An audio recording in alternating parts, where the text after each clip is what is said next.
Stephen का प्रश्न दो भागों में है। प्रथम भाग में गुरुदेव का अनंत कोटि धन्यवाद करते हुए पर्टिकुलरली लव योरसेल्फ साधना में उन्होंने काफ़ी परिवर्तन महसूस किया और उसको वो ऑब्ज़र्व कर पाए आज सुबह जब वो नाश्ता कर रहे थे और प्रत्येक कण को बहुत ही इंजॉय करके बहुत ही आनंदित होकर भोग रहे थे कि वह उनके स्वयं के लिए है, उनके शरीर के लिए है और उसमें उनका कई गुना रस बढ़ा हुआ था आनंद का। उसके लिए बहुत बहुत धन्यवाद। प्रश्न का दूसरा भाग है कि वो स्वयं चूँकि अपने कंट्री के डिफेंस मिनिस्टर हैं, तो एक डेटा जो पिछले 5 वर्षों में पूरा विश्व युद्ध की आग में जल रहा है अलग अलग क्षेत्रों में, कभी कहाँ, जो काफ़ी डरावना चित्र प्रस्तुत कर रहा है पूरी मानवता के लिए। वैसे में उनका प्रश्न है कि ऐसा कैसे हो रहा है और इसमें क्या मानव के कर्म भोग का यह परिणाम है या ऐसी कोई स्थिति है जहां दरबार उसमें हस्तक्षेप करके ऐसे निर्णयों को प्रभावित कर सकता है या भविष्य में करेगा, यह समझना चाहते हैं क्योंकि वो दरबार की शक्तियों से परिचित हैं कि दरबार क्या क्या कर सकता है सूक्ष्म में, कारण जगत में, और इसी पर आधारित उनका प्रश्न है। बहुत अच्छा ऑब्जर्वेशन है आपका कि आप लोग सभी लोग शनय शनय ठीक से ऑब्जर्व कर पा रहे हैं कि ध्यान आपका निरंतरता में आ रहा है। केवल सेशन में ध्यान करने के लिए नहीं होता, सेशन तो प्रैक्टिस के लिए है, फिर उसके सदुपयोग के लिए ध्यान के हम उसको निरंतरता में लाते हैं तो उसकी पूर्णता होती है ध्यान की। तो बहुत अच्छा है कि आप चीज़ों को ध्यान दे पा रहे हैं, ध्यान कर पा रहे हैं। दो ही पार्ट हैं। तो मुझे लगता है कि भविष्य में आप लोग नए कीर्तिमान जरूर स्थापित करेंगे ध्यान के क्षेत्र में। बहुत शुभकामनाएं आप लोगों को कि हज़ारों किलोमीटर से, कई हज़ार किलोमीटर की दूर से, समुद्र पार से आप समझने के लिए यहाँ एकत्रित होते हैं। अपने अपने देश की आप लोग धरोहर हैं। अपने तमाम सारे कार्य छोड़ करके समझने का जो क्रम आप में बना हुआ है ऐसे ही बना रहे। बहुत शुभकामनाएं हैं। और वहाँ से आप आ कर के और ध्यान दे पा रहे हैं, ये बड़ी बात है। समझ पा रहे हैं, ये इस शिविर की सफलता भी है। दूसरा जो आपका प्रश्न आया कि युद्ध, चूँकि आप अपने देश में उसी विभाग में हैं, रक्षा मंत्रालय है आपके पास, तो स्वाभाविक है आप में वो प्रश्न उठने। ये मानवीयता से भरा हुआ प्रश्न है। मनुष्य का स्वभाव है कि मनुष्य समस्या में रहना नहीं चाहता। ये व्यवस्था है। समस्या से बाहर आना चाहता है। समस्या उसे स्वीकार नहीं है, इसलिए उसका निरंतर वो हल ढूंढता रहता है।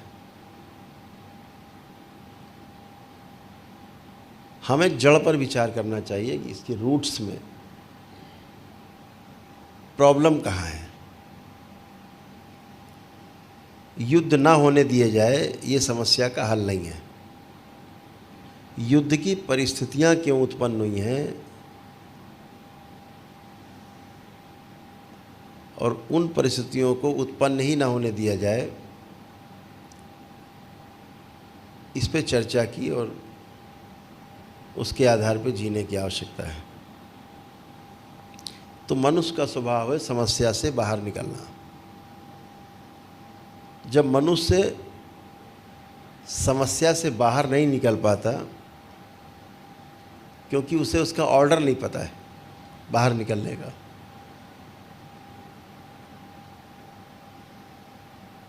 तो फिर वो हरकतें उलूल जुलूल करता है।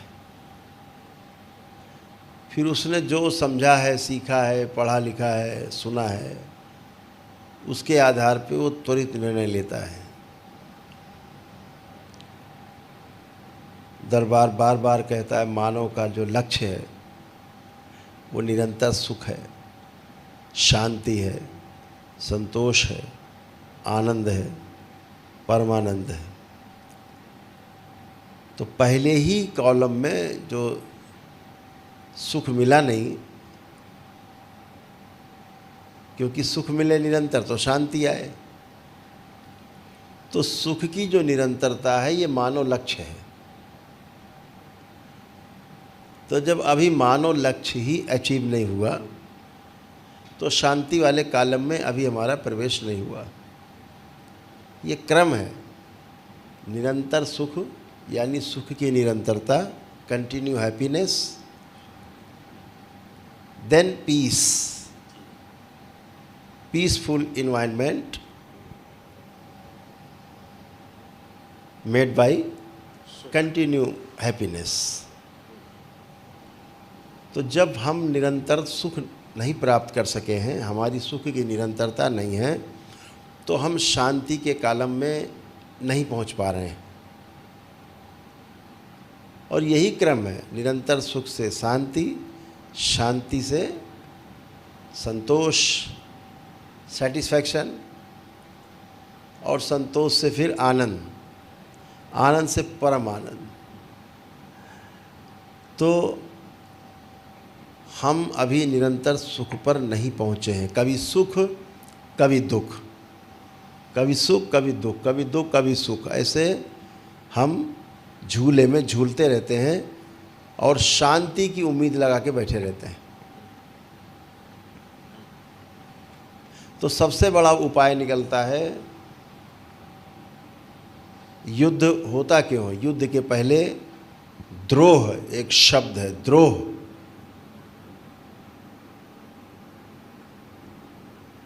द्रोह कहाँ से पैदा होता है? आशंकाओं से।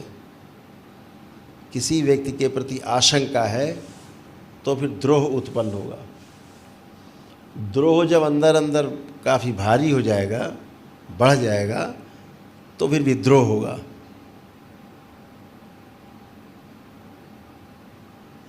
द्रोह विद्रोह। अब होता क्या है कि इस आशंका से भय उत्पन्न हो रहा है, अविश्वास उत्पन्न हो रहा है, उसके बाद द्रोह हो रहा है, फिर विद्रोह हो रहा है, फिर युद्ध।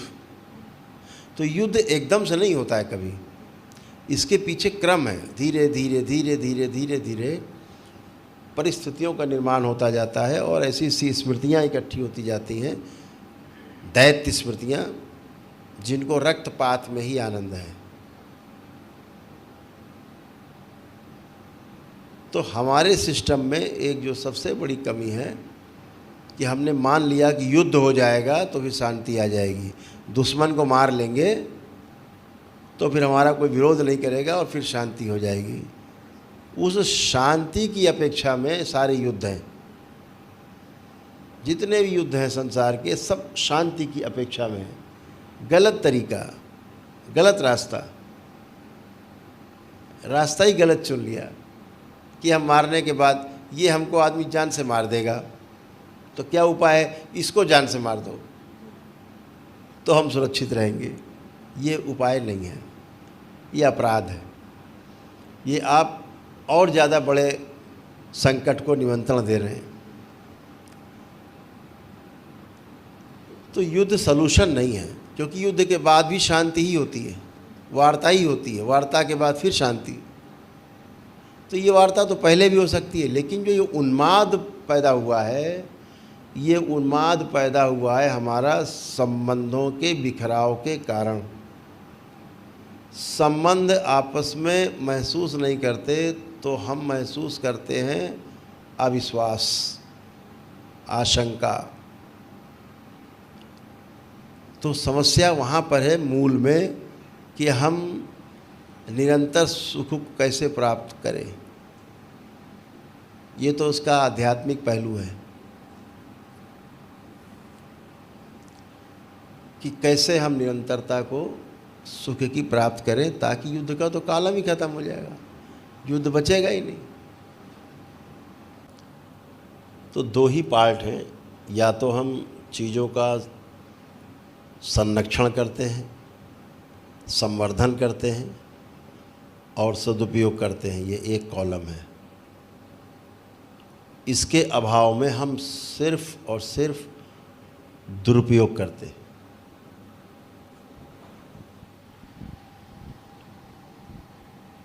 धीरे धीरे दुरुपयोग ही हमारी हैबिट बन जाती है।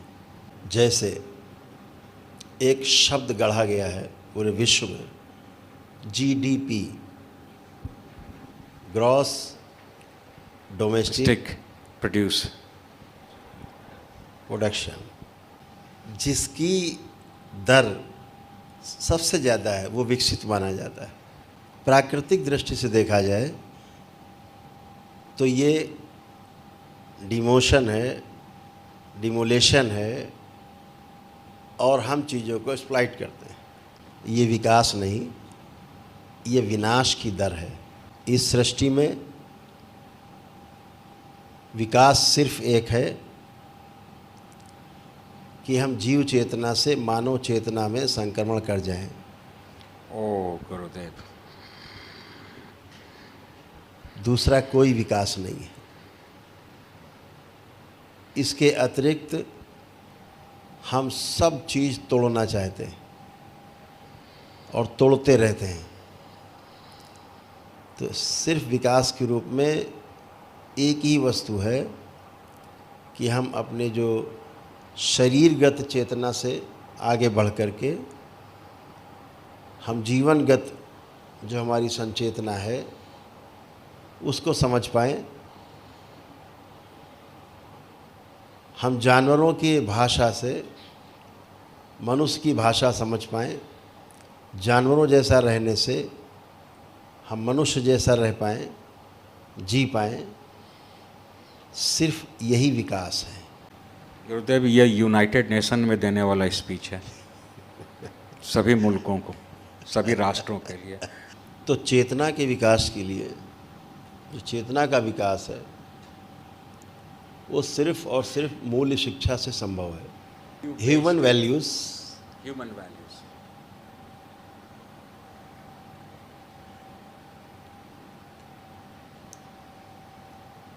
Values and professional ethics.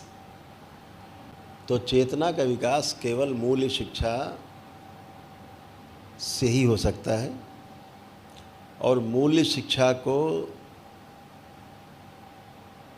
जब हम अपने आचरण में धारण करते हैं समझदारी पूर्वक, जिम्मेदारी पूर्वक, तो फिर हम सही से भागीदारी कर पाते हैं। तो दो चीज़ें हैं, जिंदा रहने के लिए और जीने के लिए। जिंदा रहने के लिए शरीर के अर्थ में है, जीने के लिए, सुख शांति के लिए जीवन के अर्थ में। और दोनों के लिए शिक्षा की आवश्यकता है, संस्कार की आवश्यकता है। प्रथम के लिए, जीने के लिए हमें चेतना विकास करने के लिए मूल्य शिक्षा की आवश्यकता है, और जिंदा रहने के लिए कि हम जीवित रहें, ये मानव जाति जीवित रहे, उसके लिए सही सही तकनीकी शिक्षा की आवश्यकता है। जीने वाला पार्ट जो चेतना विकास से संभव है, संक्रमण जीव चेतना से मानव चेतना में, वो तो लगभग गायब है।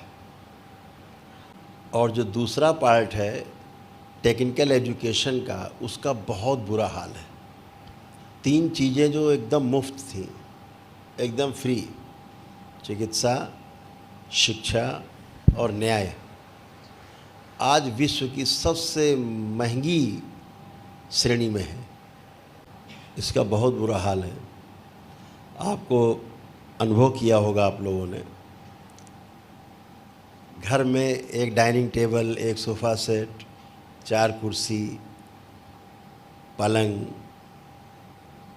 हमें दादा दादी से, माता पिता से अपने लिए मिलते थे, बदलते ही नहीं थे। जी टूटने पे, जोड़ खुलने पे रिपेयर हो जाते थे। चारपाई होती थी, बुनी जाती थी, जी टूट गई फिर बुन दिया। पीढ़ी दर पीढ़ी चारपाई चलती थी, पलंग चलते थे।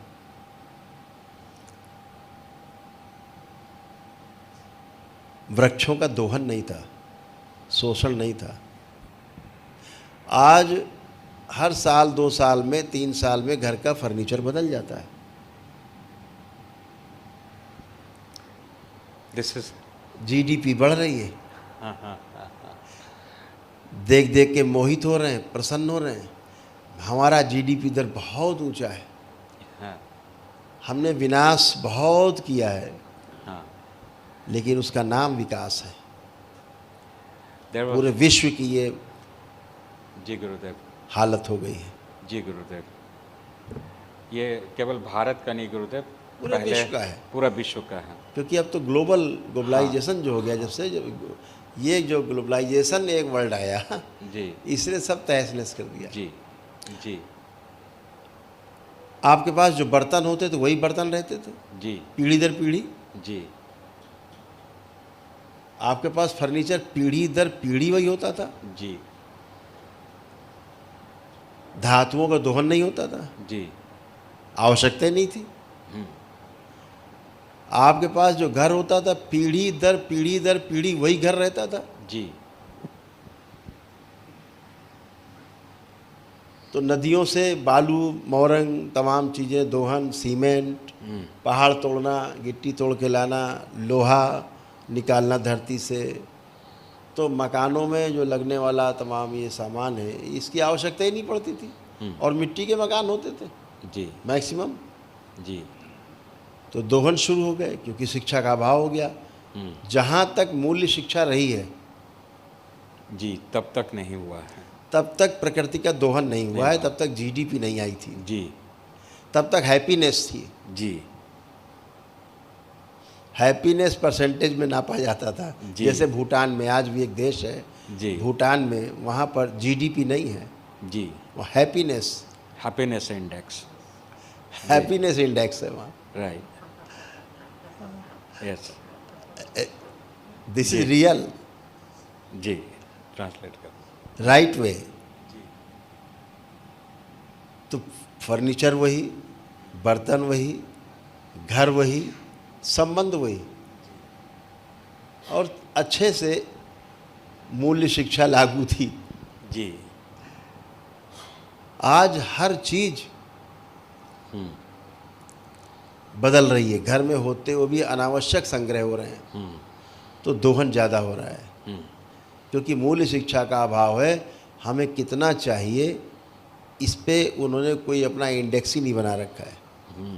बस चाहिए और चाहिए। कितना चाहिए, कहीं तो फुल स्टाफ हो, फुल स्टाफ है ही नहीं इनके पास। जी गुरुदेव, ये मूल्य शिक्षा के अभाव से हो रहा है। जी इसलिए जब वस्तुएं मेरे पास कम होती हैं, संघर्ष, तो फिर हम संघर्ष की श्रेणी में आते हैं, फिर युद्ध की श्रेणी में उतरते हैं कि हमें ज़्यादा चाहिए, उससे छीन लो तभी मेरी पूर्ति होगी। ये युद्ध का पहला कारण बनता है। जी जी गुरुदेव, it's very intriguing subject. Let's not name him, but it is Elon Musk. तो चांद पर धरती बसानी है। अभी धरती को नष्ट किया है, कर रहे हैं, अब चांद की बारी है। धरती कम पड़ गई है। वाह रे आदमी। धरती कम पड़ गई बर्बाद करने के लिए। अब चांद की बारी। तो समस्या हमारे सदुपयोग और दुरुपयोग के कॉलम पर निर्मित होती है। हमारे पास जब सदुपयोग का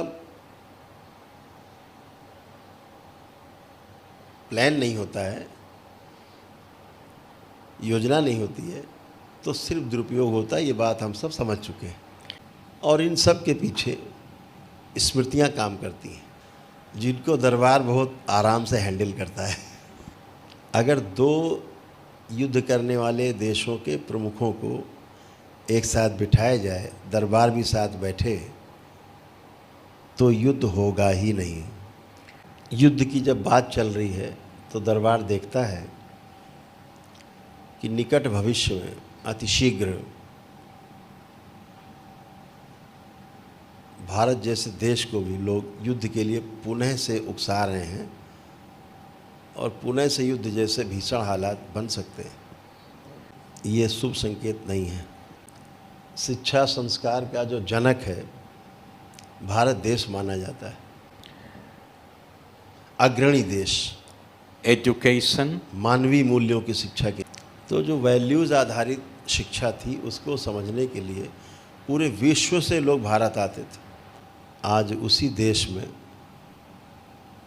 मानवीय मूल्य आधारित शिक्षा का अभाव हो गया है, जिसके कारण समस्याएं बड़ी दिख रही हैं। तो युद्ध को रोका जा सकता है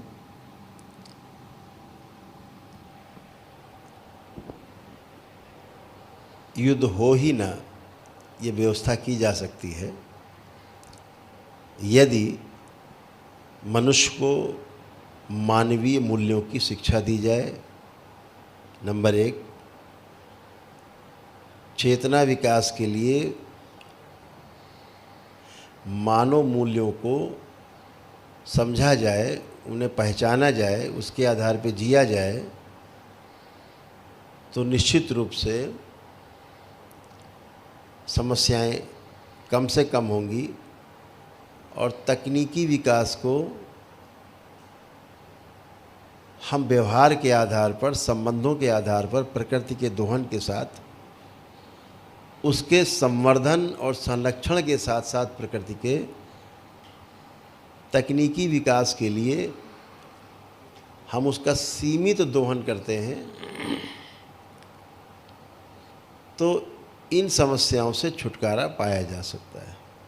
इस आधार पर हम एक लाइन में कह सकते हैं कि हम अपने आध्यात्मिक विकास से